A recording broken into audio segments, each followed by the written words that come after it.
hello, welcome. Come on in, come on in. How are you this week? Are you feeling good? I hope so. The weather's been absolutely glorious down here in Dorset.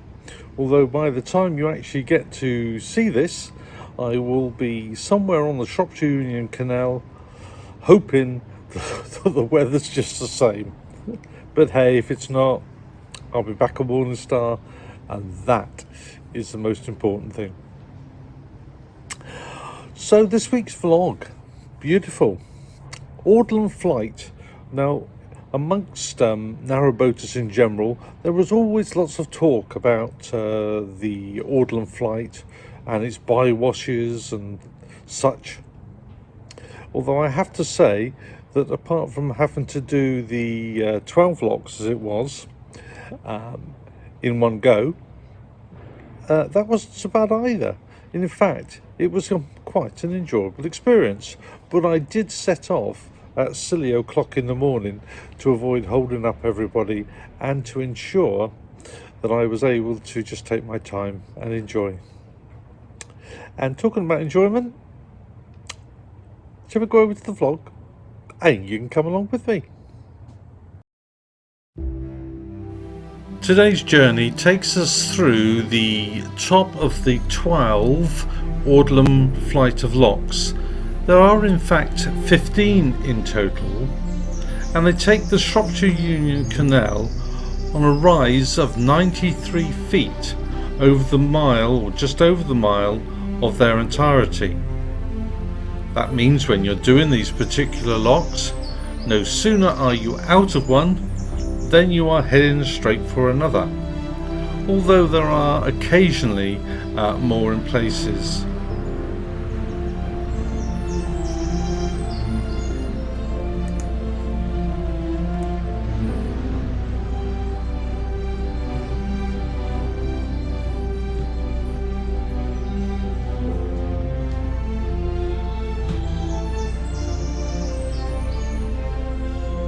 We are just passing is Jacaranda, and is a familiar boat to me as it comes from Tattenhall Marina.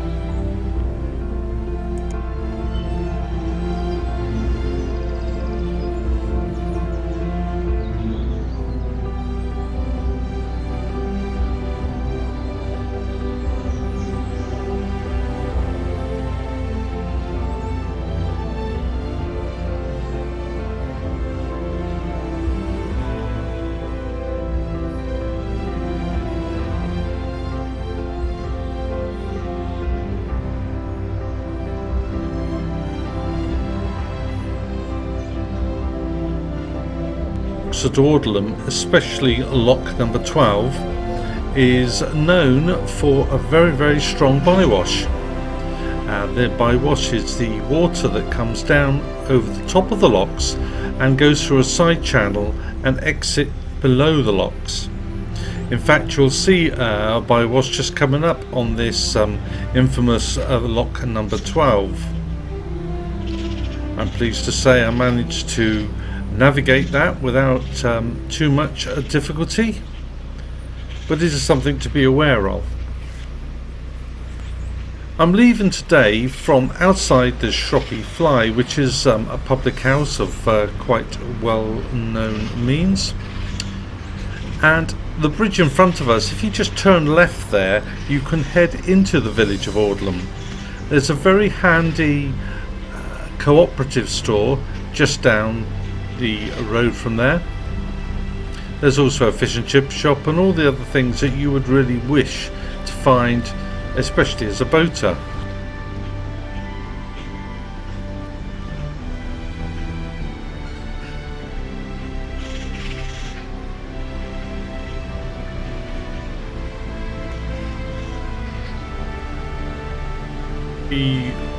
Also worth noting that if you are a boater, there is a water point outside the Shroppie Fly. There is also rubbish disposal just down below the lock that is outside the Shroppie Fly.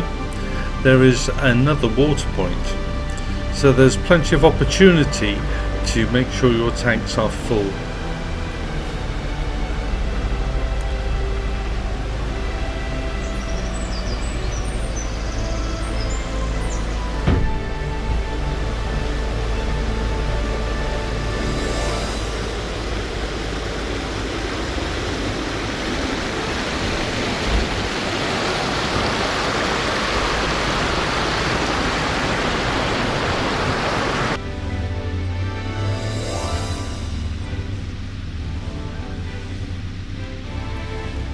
Although I mentioned that it was lock number 12, it is actually number 12 in the flight of 15.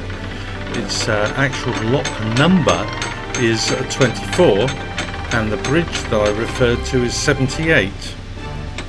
If you're a solo boater, it's quite useful to know where you can actually moor safely between these locks, and suggested safe moorings are between locks number 25 and 26, which is where I mentioned there was a water point below the Shroppie Fly, obviously in Audlem Wharf, which is where we are just leaving, and just above between locks 23 and 24 you will actually find another visitors mooring, which is quite a length and very, very handy, again for access into the town.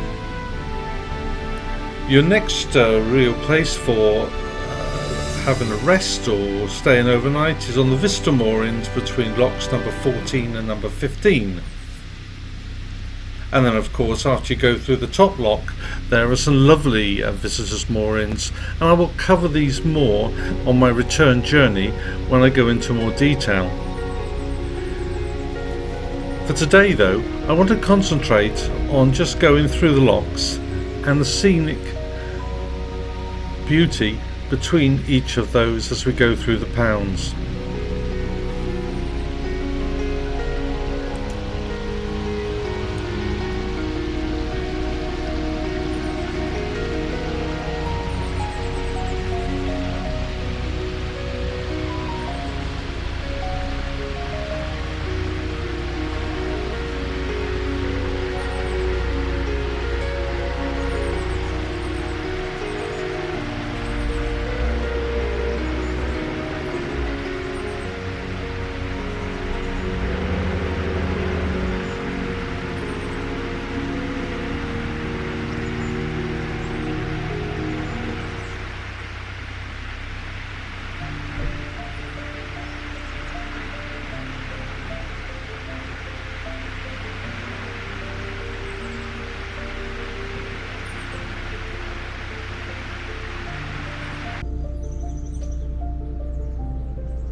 So what about the village of Audlem itself?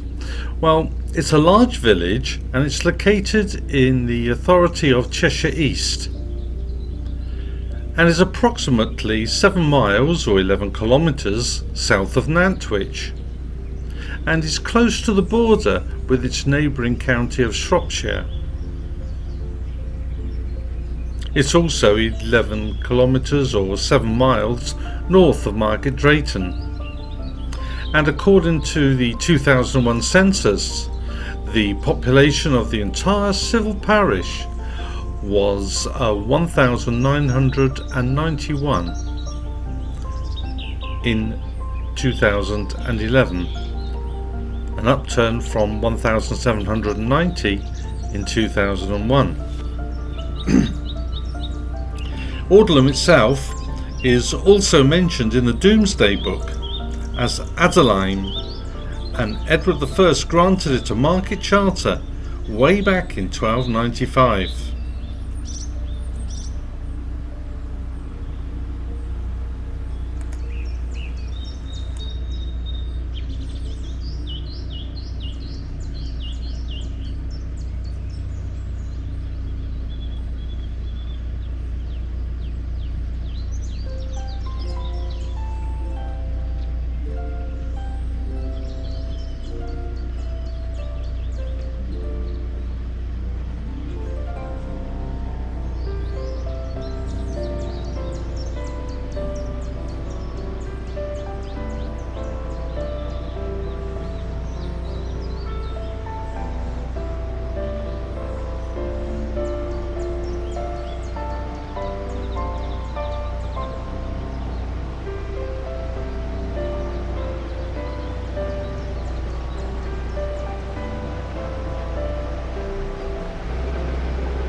I earlier mentioned the Domesday Book.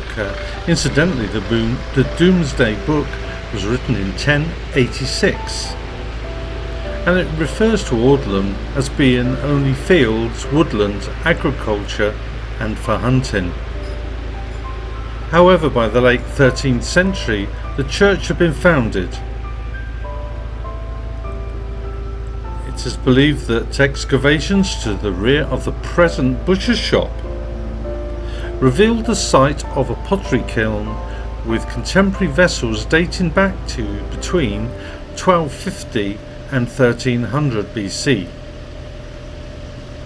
It therefore would appear that Audlem has been a significant centre of population since at least that time. There are a couple of medieval buildings you might be interested in. There's Moss Hall, circa 1616, on the north side of the village and close to the canal, and the old grammar school, 1647 to 55, which is off Vicarage Lane near the brook.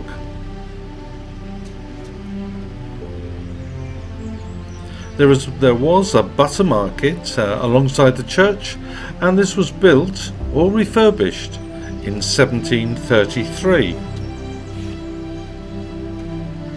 It makes for a pleasant stopover, and you would be delighted to walk around the church and the village itself, and of course to visit one of the many drinking establishments, as of course all boaters like to do.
I developed a little solo boater's trick, I'm sure used by many of us as I entered the locks. On leaving the lock, I was able to moor the boat stern on to the side of the exiting lock landing gate and just step off and close the gate and step back onto the boat without having to moor up. This, alongside finding that the space between the locks was sufficient for me to be able to walk up to the next lock and prepare it just while the other lock finished filling, and I was sure that the boat was safe.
Last, after managing solo through all the locks, I started to find traffic, and fortunately this traffic was coming down, so it meant I didn't have to shut the lock gates behind me, and the boat that was exiting the oncoming lock also could just cruise straight out, and I could of course cruise straight in.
And then the gods really smiled on me.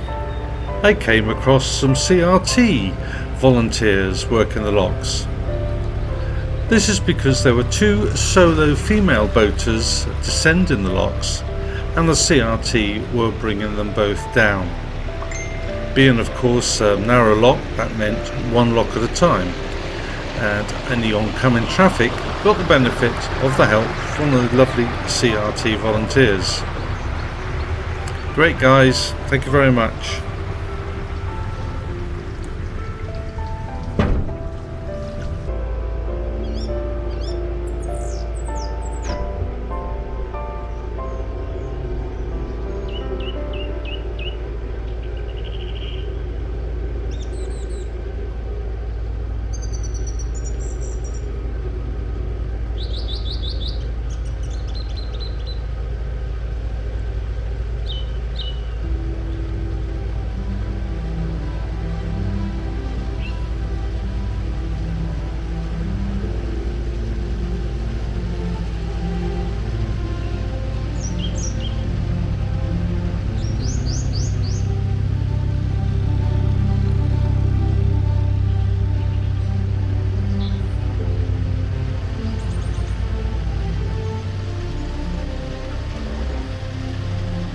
I entered this particular lock and I got all excited. There were 2 volunteers, except they weren't. One of the lock gates was under some sort of repair, and they were there to ensure safe passage of boats both up and down. And this of course is another lovely place to moor. This is just before the end of the flight as you go up, and it seems to be quite a favourite spot for a lot of boaters, and indeed I'd quite like to stay here myself on the return journey.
But there is a saying that says you should never work with animals or children. Well, in this particular instance, you should never work with a 64 gigabyte SD card in your GoPro, because you can bet your life just as you reach the end of the journey, it runs out because it's full. So sadly, this is where I leave this particular journey. But I hope you've enjoyed the trip through the Audlem locks, which are indeed, in their own way, quite scenic and quite beautiful. And there is, of course, a walker's paradise. You will see many, many walkers walking up and down the towpath alongside these locks, which you have to navigate on the Shropshire Union Canal. Hey, there we go then. Brilliant. Yeah, I actually quite enjoyed the Audlem flight, and that was going up 'em.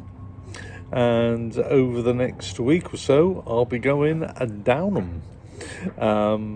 But I will have some help because Carol is on board. And we will no doubt be catching up with you together on next week's vlog, which will be quite interesting. Yes. It's bound to be a riot of fun. Always is when Carol's around. You just can't help but laugh, can you? She's a giggler.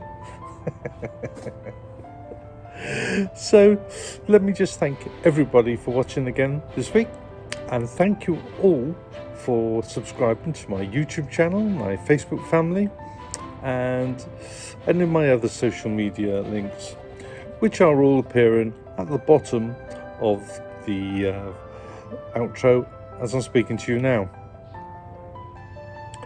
I hope that you're all keeping safe and you're all keeping well, and I do hope that the weather is good wherever you are, and whatever time of year it may be in your part of the world.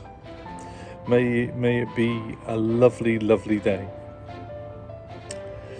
So keep yourself safe, look after yourselves, and until next Sunday, this is Ian from Onboard Morning Star saying ta-ra.